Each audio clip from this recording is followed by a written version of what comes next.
Oh Lord, this is going to be painful. Hey everybody, Alex the Critic here, and welcome back to yet another installment of The Drawing Board, the series where I take a look at failed animated pilots and try to figure out why they failed. Today, I'm going to be reviewing the pilot to Bubsy. No!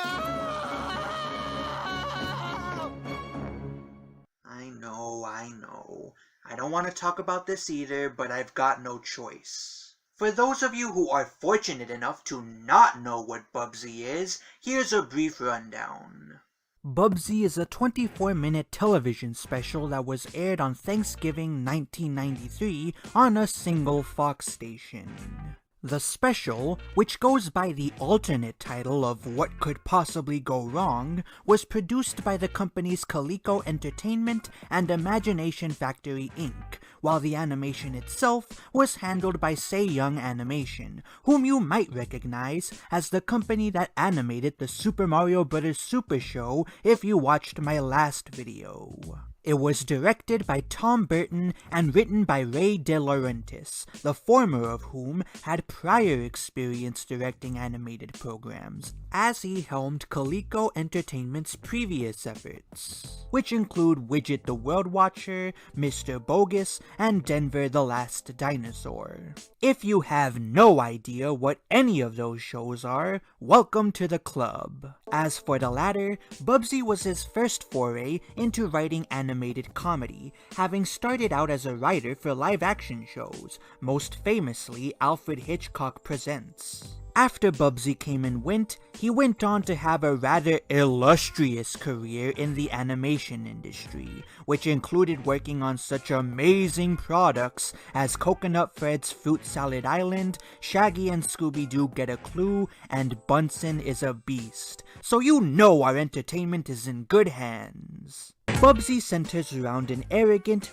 wisecracking anthropomorphic bobcat who goes on many fantastical adventures with his timid, paranoid aardvark partner Arnold, and included in its cast some of the most respected talents in the animation game, such as Rob Paulsen, who played the main character, Jim Cummings, Tress MacNeille, and BJ Ward.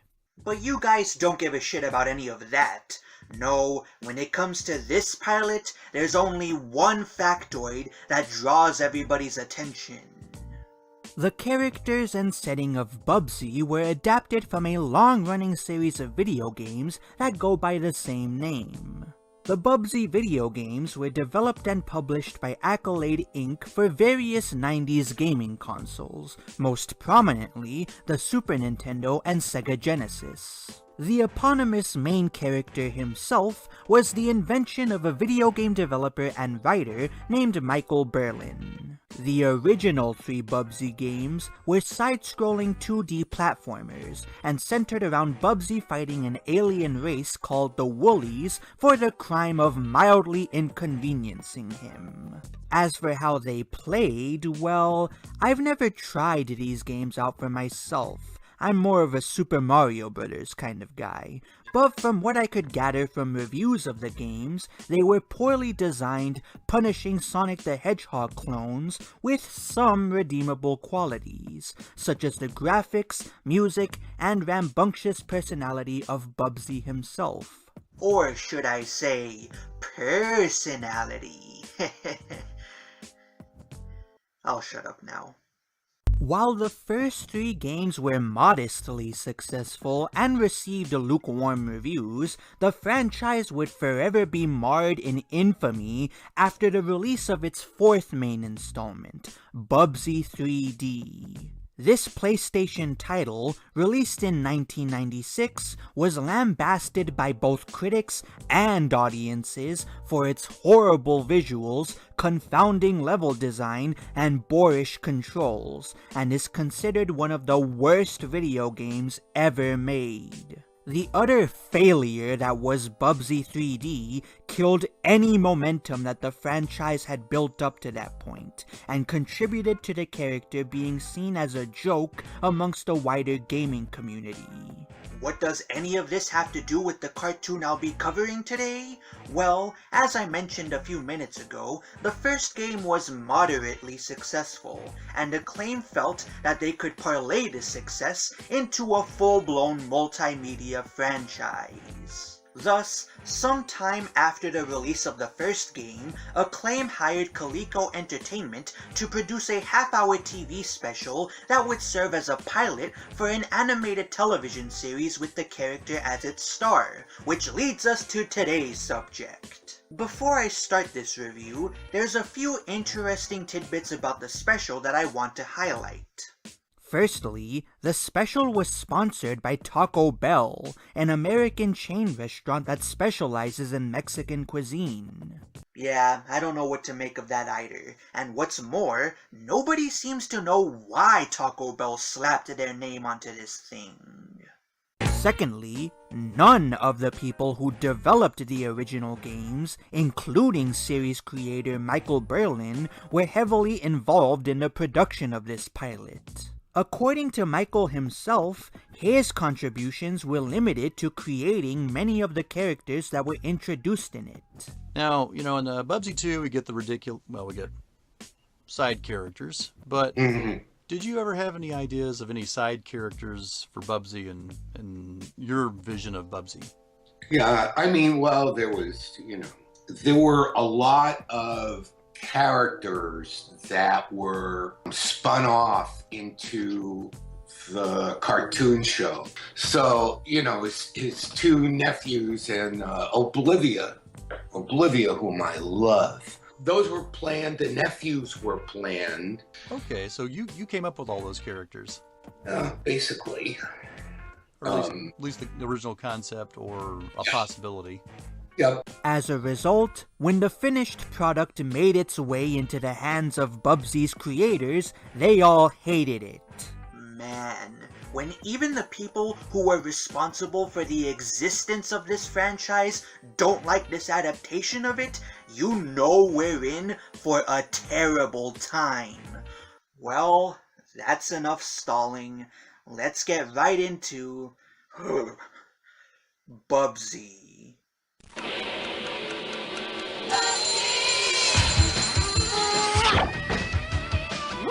Bubsy has an alarm clock of himself?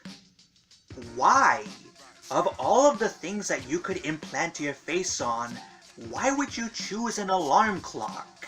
Also, what kind of maniac keeps a cactus in their bedroom? I could understand if it was like a little cactus that you keep on like a windowsill, but that son of a bitch is like 2 feet long.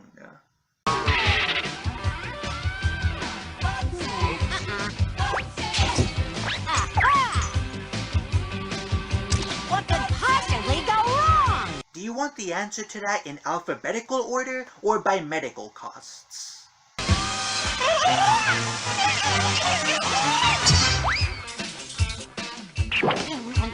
Wait. You're telling me that this nigga eats his cereal without milk? Okay, now I know why everybody hates this guy, because that is psychotic.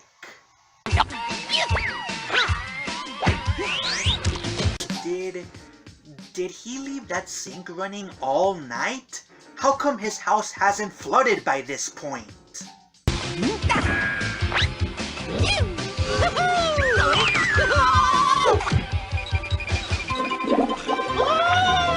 Firstly, this is the weirdest designed house that I've ever seen. How is Bubsy supposed to get back up to the second floor if the slide that he just went down is the only thing connecting him to it? I guess he just enjoys the exercise. Secondly, these producers needed to fire whoever was in charge of the sound design for this pilot, because half of these sound effects are out of sync with the actions that they're meant to be complementing. If I didn't know any better, I'd swear that the animation was lagging.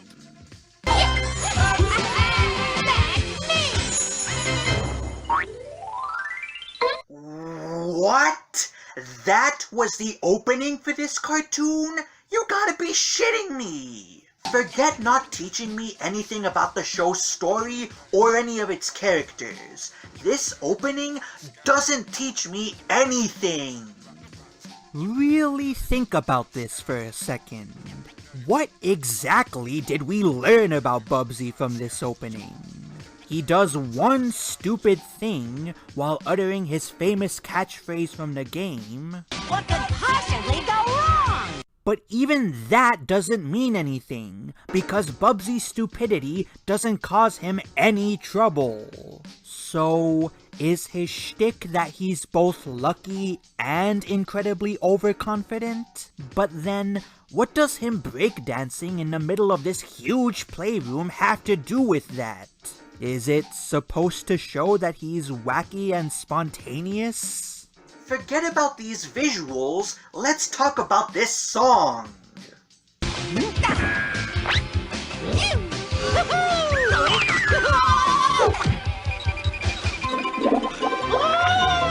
Jesus, if working just hard enough to not get fired from your job was a song, it would sound like this.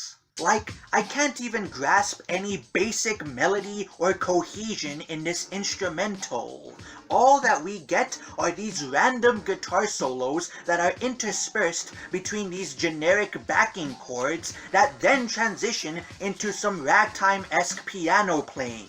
All the while the background singers do nothing but repeat the name of the show at us.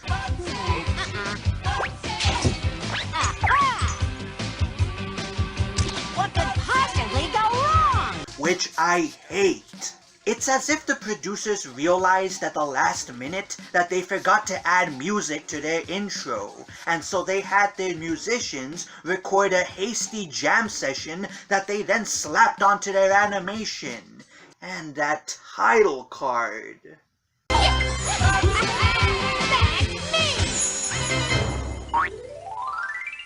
Ooh, these guys are so lucky that this show didn't get picked up, because this opening would have made perfect fodder for an episode of Your Theme Song Sucks. We get treated to a blank screen with the show's title card slapped across the top of it, while Bubsy jumps into frame and reminds the audience that he is, in fact, the main character. How cheap were these assholes? Well, I will say this, the opening definitely prepares us for what's about to come. After the opening, we smash cut to an overhead panning shot of a desert, which is populated by these wildly designed houses that look like they came straight out of Pee-wee's Playhouse. We then fade to an establishing shot of Bubsy's equally weird abode, and then we fade yet again to a panning shot of what I'm assuming is his living room, where we meet... who the hell is that? Okie dokie, Arnold. Time to rise and shine, old pal of mine. Well, of course, Bubsy's armadillo best friend Arnold, who hasn't been seen or mentioned in the franchise up to this point. Well, what the hell's his deal? Get in the truck, not the 10 for the butt. Oh, he has a fear of formulaic isekai anime. Finally, a character that I can sympathize with. Come on, Arnold, old buddy. Wake up! The truck is back. Come on, snap to, Mr. Basket Case. It's me, the Prince of Personality, Bubsy. Why are you introducing yourself like that? I know who you are. We live together. Bubsy! Worse than a truck. Man, I've only known this guy for about a minute, but he's already become my favorite character. Oh, come on. You know I'm your hero. You're not. Well, of course I am. I'm your hero, and you're my sidekick.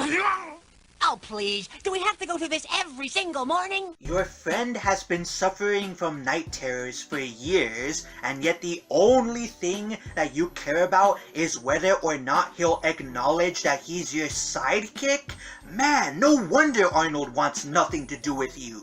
I wouldn't want to live with someone this selfish either. Don't want to be your sidekick. Yeah, I know. You don't feel worthy. Hey, that happens when people are around me. So, ignoring how much of a dick Bubsy is being right now, this has got to be some of the most blatant expository dialogue I have ever heard in a pilot. Who talks like this? It's like the writers knew that people would be ready to change the channel by this point, and so they decided to front load as much information about the characters as possible. Anyways, Bubsy and Arnold's little argument gets interrupted by their doorbell being rung. This freaks Arnold out, but Bubsy tries to calm him down by informing him that their guests are just his niece and nephew, who are coming to celebrate their birthday with him for whatever reason. Arnold, who's also afraid of the twins, begs Bubsy to hide him, and Bubsy does so, sticking him under the couch. He then walks off to go open the door, but the twins force it open and skateboard into his house. Where's Arnold? Under the couch. I couldn't resist. I hate you. Arnold! No! Arnold wants to play with me! No, he wants to play with me!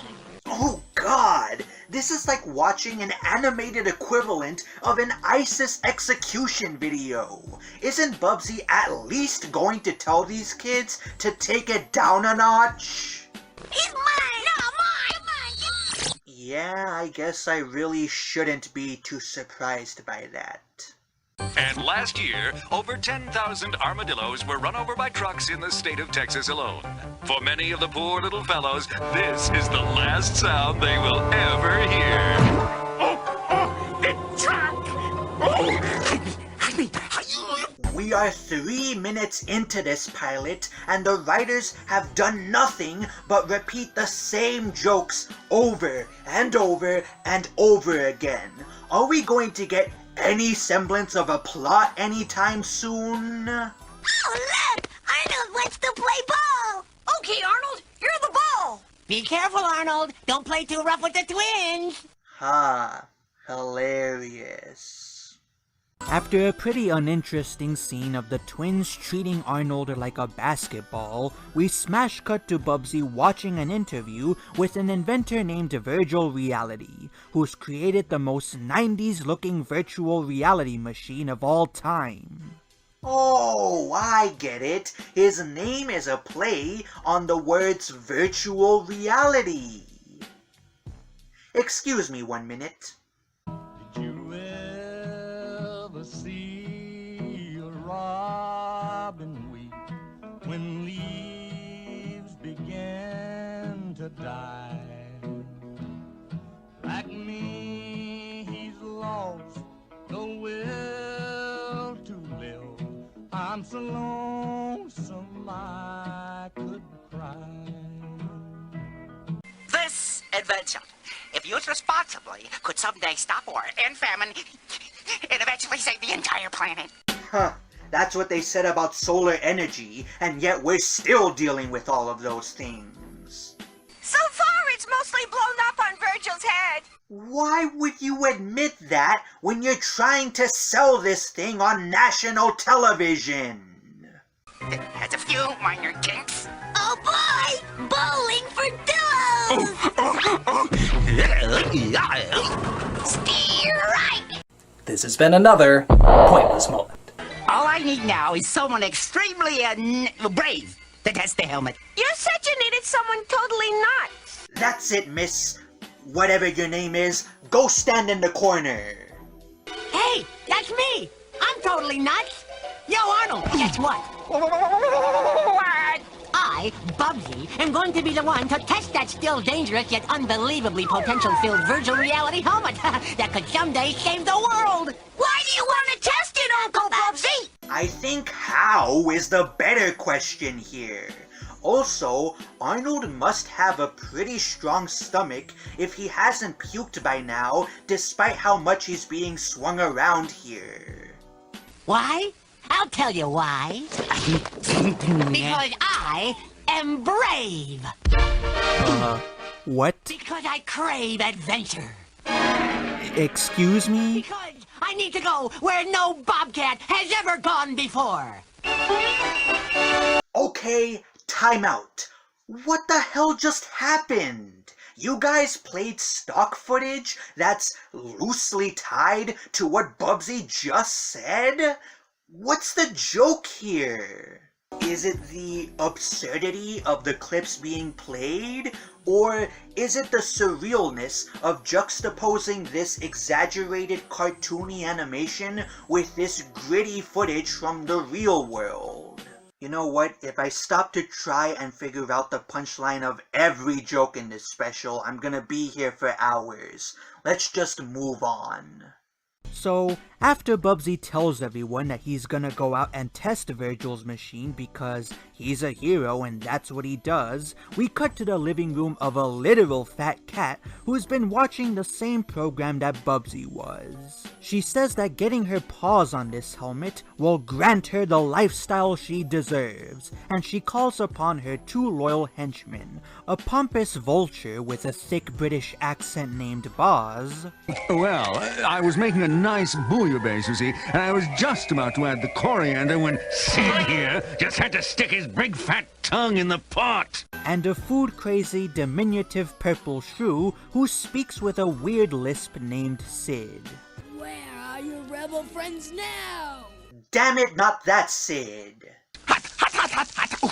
After admonishing the two for taking too long to get to her, the fat cat, whose name is Allie Cassandra, grabs a chalkboard that she conveniently happens to own and tries to shut her henchmen up by producing the least irritating nails on a chalkboard sound effect I've ever heard. No, not the blackboard! Seriously, that noise wouldn't even wake me from a light nap.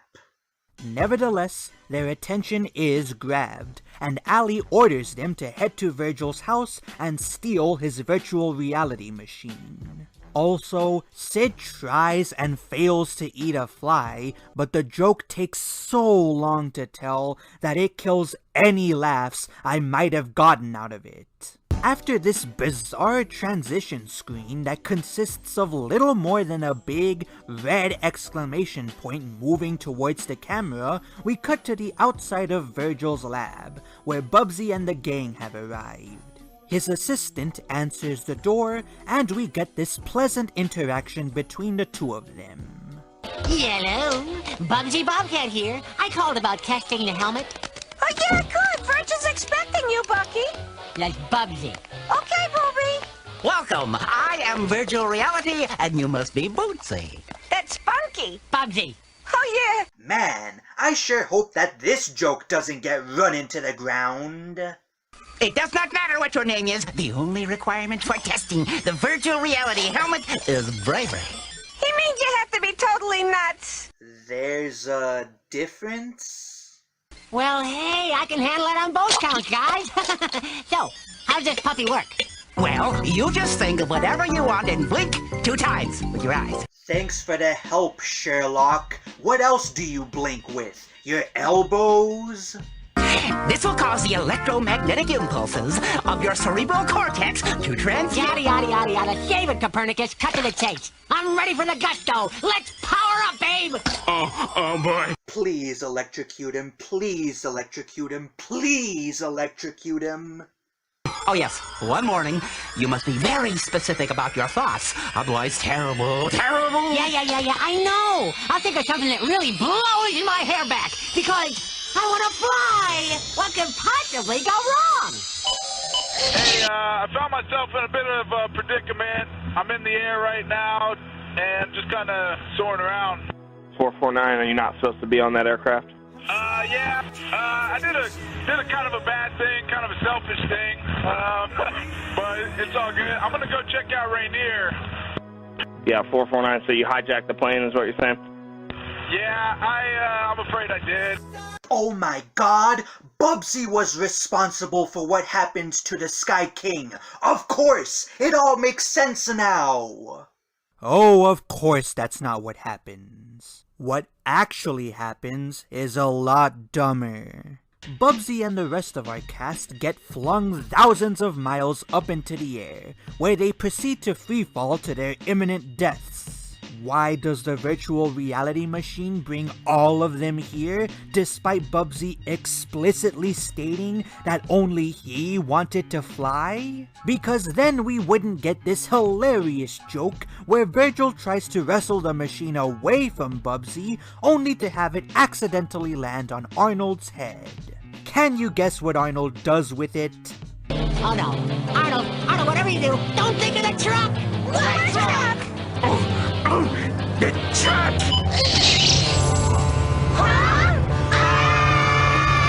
Wow, that is so hilarious. You want to know what would be even funnier? If Virgil's assistant, whose name we still don't know, got Bubsy's name wrong again. Do something, Bobby! Bubsy! Whatever! Bubsy snatches the helmet back from Arnold and uses it to transport everyone back to Virgil's lab. Everyone except for poor Arnold, who is left to crash onto the ground without so much as a helping paw from his friend. We are supposed to like this guy, aren't we? Don't worry though, Arnold shakes it off without so much as a scratch on him. Success! I was brilliant, and nothing went wrong! Leading me to wonder how these writers expect to build any tension for their story if we know that their characters are indestructible. Oh my, you made my rash come back. That's how I'm like every time I ride the public bus. Heyo! Virgilio, you gotta lighten up, babe. Loosen the suspenders a little. In fact, you gotta lose your suspenders altogether.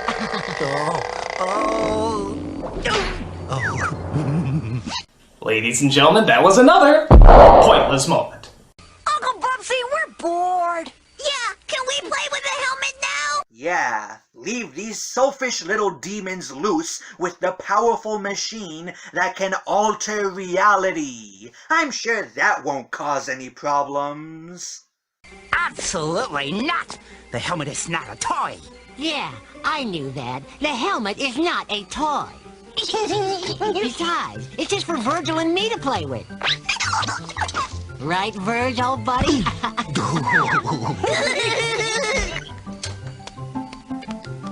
That has got to be the laziest way that the writers could have had the twins grab a hold of the virtual reality helmet.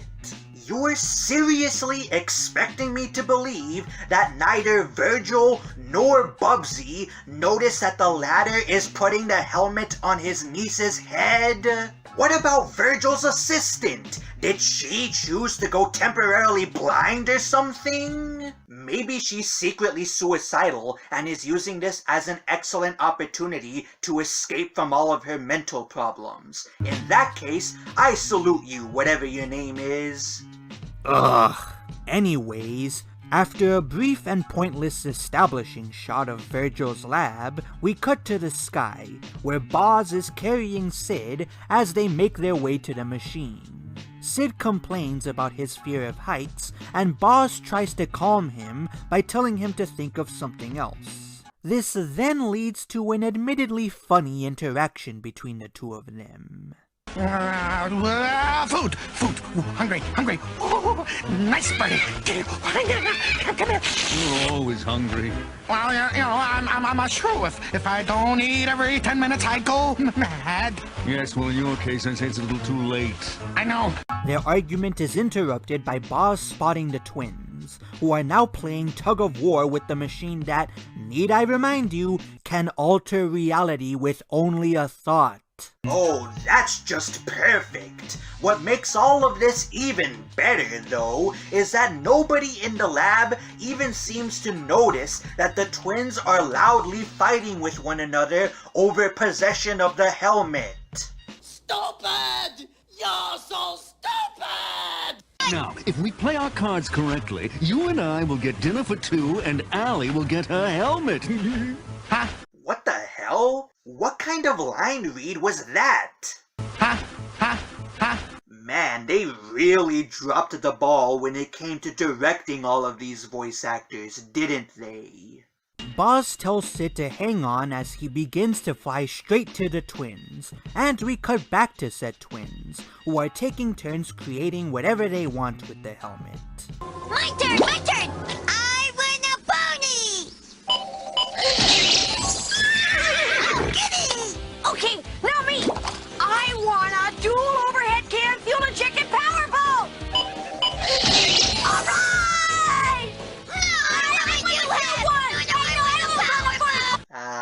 Music to the ears, isn't it?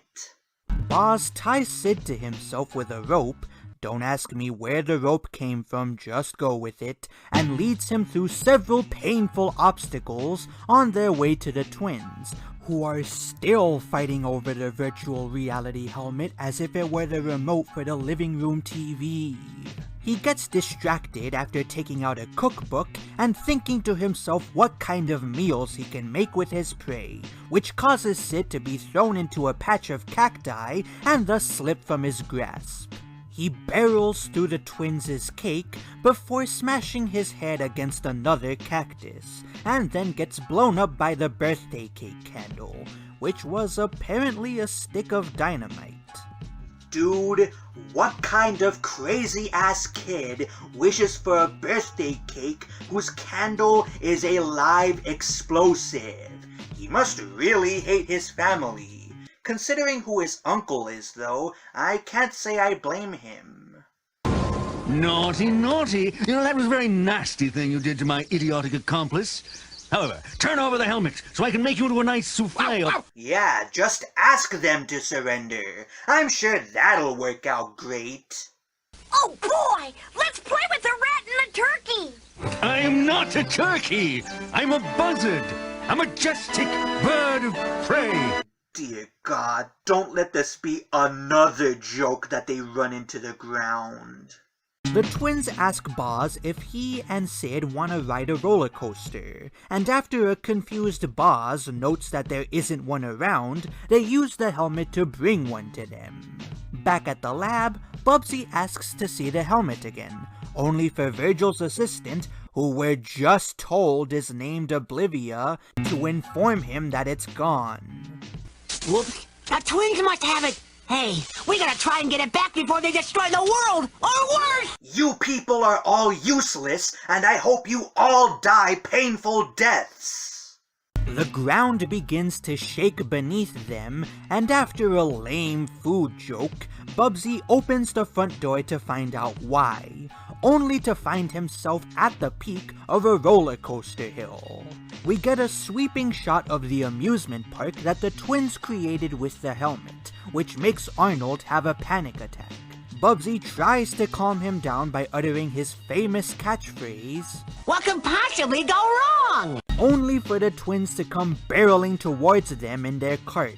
They run the poor armadillo over, although it's not like the character's suffering means anything, since he seems to be indestructible, and Virgil worries that the twins could destroy the world now that they have the helmet. Shoulda thought of that before you opened testing of it to the public, moron!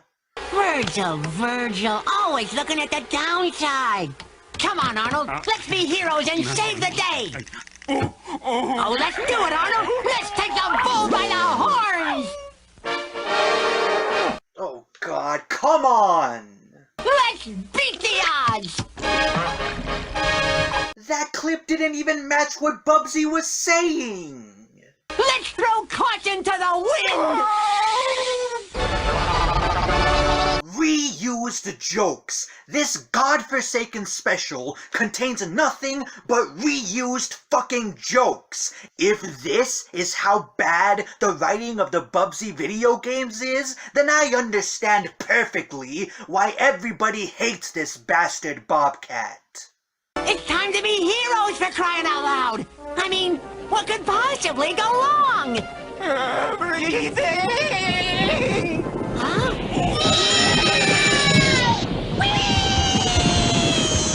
Oh God, this animation is so shoddy that it fails to capture any real motion in this scene. The cart that the twins are riding is supposed to be coming at Bubsy and Arnold at high speeds, but the animation makes it look as though it's traveling at 5 miles per hour. Even the expression of concern that Bubsy makes before we cut to the twins, and the explosion we see after they collide, is slow as hell, which makes the animation we're seeing on screen appear dull instead of exciting. But you know what? We can at least take solace in the fact that we aren't gonna see any animation that's any worse from this point forward.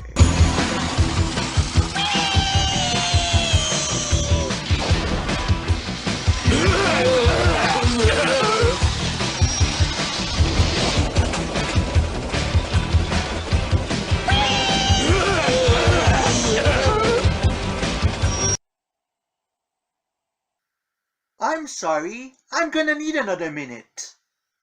Did you ever see a robin weep when leaves began to die? Like me, he's lost the will to live.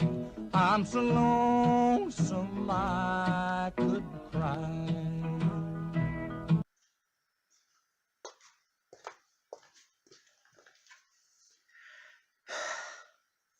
This is the worst animation I have ever seen in a long time. All the animators did was take one static image of the characters and move it around the screen as if it was a puppet instead of drawing those individual movements. And what visuals are we treated to from a first-person perspective? A lame blue tunnel that's poorly rendered in 3D that's more fitting to be a desktop wallpaper than a background still in an animated production. When the cutout animations from the Monty Python films look more fluid and lively than your professional, fully fledged cartoon, it's time to scrap the project and start the hell over, because this is unacceptable. Let's not forget that they played the same snippet of the voice actor screaming and holding back vomit twice.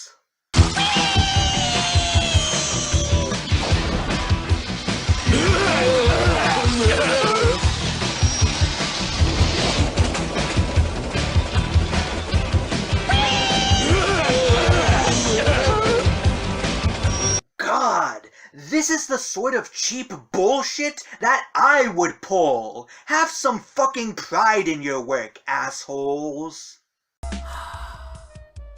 Boz politely asks the twins to hand the helmet over because he's too much of an idiot to just yank the damn thing from them, and the twins make a bet as to whether he or Sid will throw up first. Boz then reminds the two of them that he's not a turkey, which only leads to Bubsy making the same miscategorization, because that joke hasn't become lame and forced yet.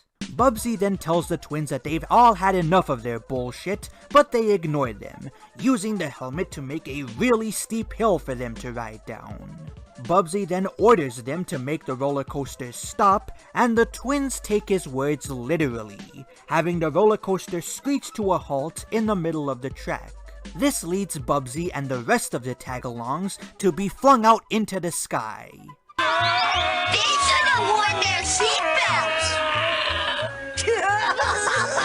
You know, I would be upset that the twins are acting like such douchebags, but this special has already shown us that these characters get no lasting injuries no matter what they go through, so who the hell cares what happens to them?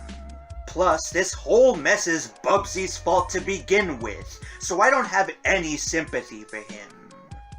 Bubsy and Arnold conveniently land right in front of their house, because of course they do.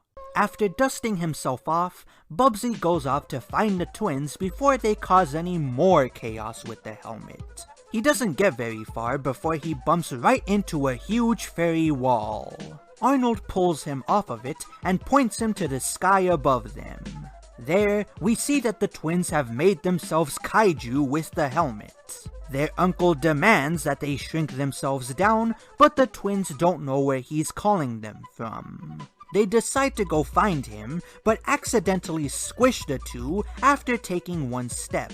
Realizing how badly they've messed up, they use the helmet to return to normal, and after climbing out of their footprint, Bubsy finally confronts them. You! That's right, Bubsy. Beat their asses. We were only having fun. And if that's a crime, then book us. I'll gladly take you up on that offer. Come here. Hey. You should all be put in jail. There you go, Arnold. Stand up for yourself. You see, if you had lost that helmet to the turkey and the rat, you could have easily destroyed the world. Never mind the fact that my dumbassery was the reason you kids got your hands on the helmet to begin with. But it's our birthday!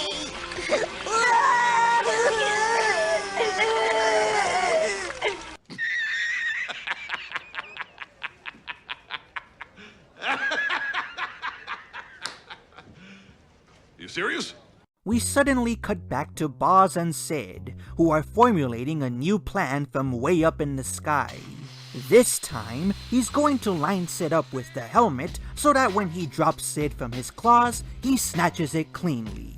How does he know that Sid won't miss the helmet completely due to a change of wind, or that he won't destroy the damned thing with his body? Because the Kool-Aid Man is red, I don't know. Bad plan. Not good. Bad plan. It's a very good plan. You'll catch them totally by surprise and snatch the helmet. Good luck. Yeah, but... Good luck. Bad plan. Bad... What do you know? A flying rat.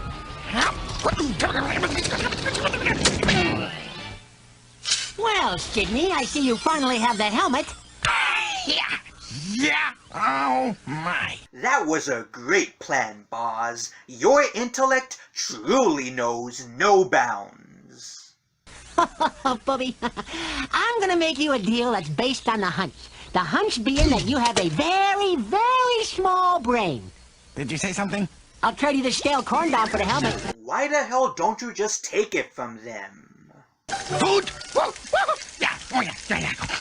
Definitely food. Food is good. You know, I could take this time to snatch the helmet from Sid's grasp, since Bubsy and everyone else is just watching him spaz out like an idiot, but I'd rather hang back and watch this dollar store Looney Tunes skit play out. Helmet? What helmet? Thank you. If I'm not intruding, where's the helmet? What the hell were you doing? How did you not see what just happened? You didn't trade it for food, did you, Sid? Then what's that hanging out of your disgusting little mouth? A fuse? Huh. Maybe trusting a guy with rocks for brains who can't go 5 seconds without shoving something in his mouth to carry out my plan wasn't such a good idea. Bubsy and the gang walk away from the two, with the former boasting about how he's saved the entire planet.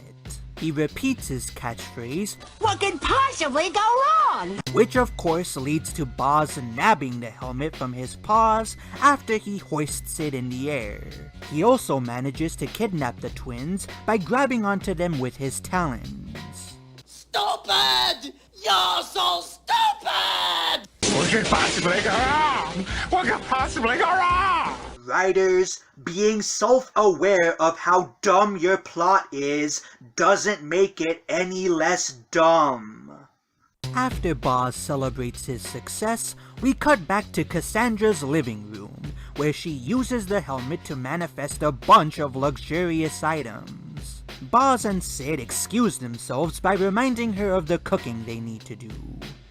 We can make great mud pies! Yes, which will make it even better, cacciatore. That's not a real dish. Back at Virgil's lab, Bubsy laments how he's pretty much lost everything that matters to him.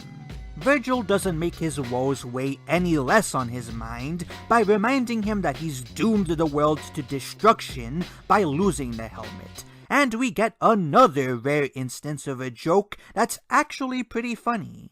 Thanks for the pep talk, Verge. You track filth in the sky. Get a grip, Arnie. I'm busy berating myself. Now let's watch these writers run the joke into the ground. I'm a catastrophic, cataclysmic cat. Hey, stop that! Oh, sorry, Arnold. I thought you were a wrench. I know. You don't understand, Arnie. I know you still believe in me. And if you're crazy enough to believe in me, why shouldn't I be crazy enough to believe in myself? I'd make a quip about needing a lobotomy to make it through this crap, but I'm pretty sure that even the mentally disabled don't have standards that low. Bubsy's newfound confidence leads him to declare that he'll go searching for both the twins and the helmet. Virgil lends him aid in the form of a tracking device, which would have been really helpful a few minutes ago when the twins stole the helmet from them, but I digress. Thanks, guys, but no thanks. I'll just look up the turkey and the rat in the phone book instead. I would ask why Bubsy thinks that this plan is better than just using the freaking tracking device, but frankly, I'm way more confused at how Virgil just so happens to have a phone book lying around. Of course, because our villains are grade A morons, they have the phone line to their headquarters listed right in the phone book, and Bubsy is able to reach Sid after joking about getting Sid's species wrong. He tells Sid that he's received a free banquet dinner, which leads to a really weird moment. Now, because of your incredibly small brain, you have been chosen to receive a free banquet dinner for 50. Did they cut off Rob Paulson's line there? 50 what?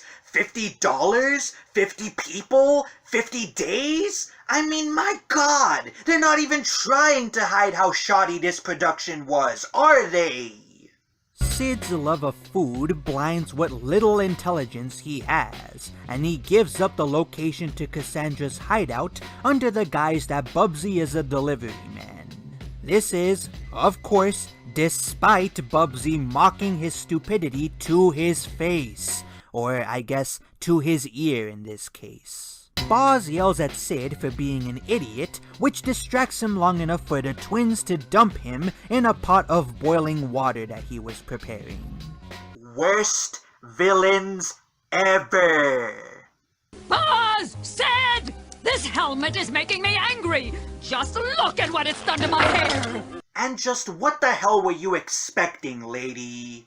Oh, Alec, darling, I know how important your hair is to you, but I fear I have some even more troublesome news. What could be more troublesome than helmet hair? Well, iDubbbz just released a video defending terrorist sympathizers and backstabbing his friend of 8 years. I think that's worse than your helmet hair. Well, Sid here told that idiot Bobcat the location of your lair. I watched. He what? Apparently he called on the phone. And I'm sure that having a helmet that can do literally anything won't be able to help us get out of this jam. Use your thoughts, writers! Use your thoughts!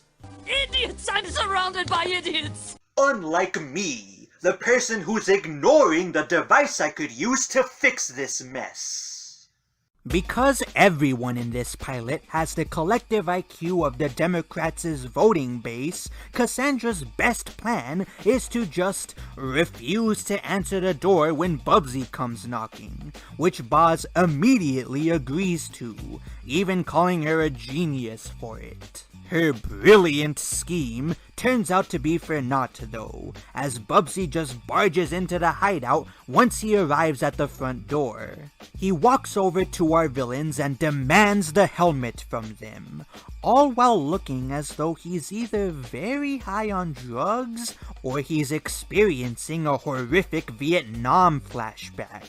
Now, hand that helmet over before I'm forced to humble you. Ah, the silliness of cheap animation. Cassandra uses her inexplicable chalkboard trick from before, which incapacitates everyone except for Oblivia for some reason. So, you think you're cute, huh? I am both attractive and intelligent. Well, I can't really argue with her on the intelligence point. So far, she's the only character in this pilot that's taking any real initiative. Everyone scrambles to get their paws on the helmet, and it eventually ends up with Sid, who uses it to create a corn dog with a bee on it. Boz tries to take the helmet from him, but bungles that up, causing it to land with the twins. Terrence uses it to wish for a surprisingly wholesome birthday party, but Cassandra interrupts the festivities by trying to wrestle the helmet from him. The helmet gets knocked loose and lands right on top of Oblivia, who uses it to... I, Oblivia, take Busted to be my lawfully wedded... Bubsy! What the hell? Since when did Oblivia have any feelings for Bubsy? Are the writers just pulling jokes out of their ass? Anyways, Cassandra walks over to the bride and yanks the helmet off of her, but it slips from her grasp and lands in Boz's wings. He tries to boil them all with scalding hot water, but he forgot he was in a cartoon where physical injuries don't seem to exist, and so Bubsy and Cassandra both leap up and make a run for the helmet. In the chaos, the helmet lands on Arnold, who uses it to, you guessed it, create a giant 18-wheeler that crashes through the front door. You know what? I'm not even gonna complain. Let's just get this over with. Arnold throws the helmet off, and it lands back on Cassandra's head. I want my own TV show! This week on Lifestyles of the Rich and Furry, we travel to beautiful Las Vegas. Naughty night spotted a classy Ella Cassandra. Wait a minute. This whole special takes place in Las Vegas? Well then, where the hell are all of the casinos and hoes? I mean seriously. You're gonna set your special in Las Vegas, and yet you're not gonna add any casinos or hoes? For shame, writers! For shame! Oblivia uses the inexplicable chalkboard to knock the helmet off of Cassandra's head yet again, and Bubsy swipes it right before Boz can get his feathers on it. Yay, Uncle Bubsy! Thank you, thank you. Do something, Bitsy! Come here, would you? That would be Bubsy! And of course I will. Do I even wanna know why Bubsy's voice actor was muttering like that? Bubsy tries to use the helmet, but it just so happens to overload. Virgil urges him to take it off before it literally blows his brains out, but our foolhardy hero waves him off and uses the helmet one last time to tie everyone up with rope. God, I wish. What a rush! I think I saw Elvis. You know what? It's not worth it. Oh, Bubsy, you did it! You saved the world as we know it! Hey, moron! The world was only in danger because of Bubsy! Bubsy thanks Oblivia for her praise, and then jumps off to make a dramatic speech about being bold to Arnold, which leads to the producers repeating the gag of playing stock footage that loosely ties into what he's talking about one last time. The special then ends the only way it could, with Bubsy mistaking the helmet's short-circuiting with his rush for adventure and accidentally electrocuting both himself and Arnold. I don't know about you, Arnold, but the thought of our next adventure already has me tingling with excitement. No, I think the helmet's shorted out. You're probably just being electrocuted. I knew that. I was just testing you, babe. Besides, What could possibly go wrong? Right, Arnie?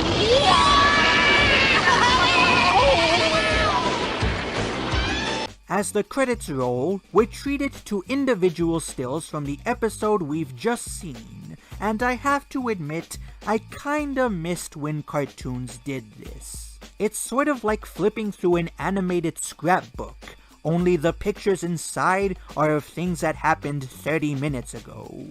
It's not like we've found cooler ways of showing credits to people at the end of an episode. So that was the pilot for Bubsy. Now, being the respectable gentleman that I am, it is my responsibility to you guys to offer my overall thoughts on this product to y'all in a calm, respectful, level-headed, and adult manner. This is the worst cartoon that I've ever seen in my entire life! It sucks ass! It sucks balls! It just sucks! I legitimately do not know who this pilot was intended for. It can't be that appealing to fans of the Bubsy video games, however few of them there are, because so many of the characters in it were made specifically for the cartoon. On top of that, the cartoon features little to no references to the games outside of Bubsy's basic personality and catchphrase. That alien race he constantly battles throughout the series named the Woolies? Yeah, they're nowhere to be found in this special. They don't even get so much as a mention. Hell, Bubsy's most unique ability, which is his glide, doesn't make a single appearance anywhere in this show.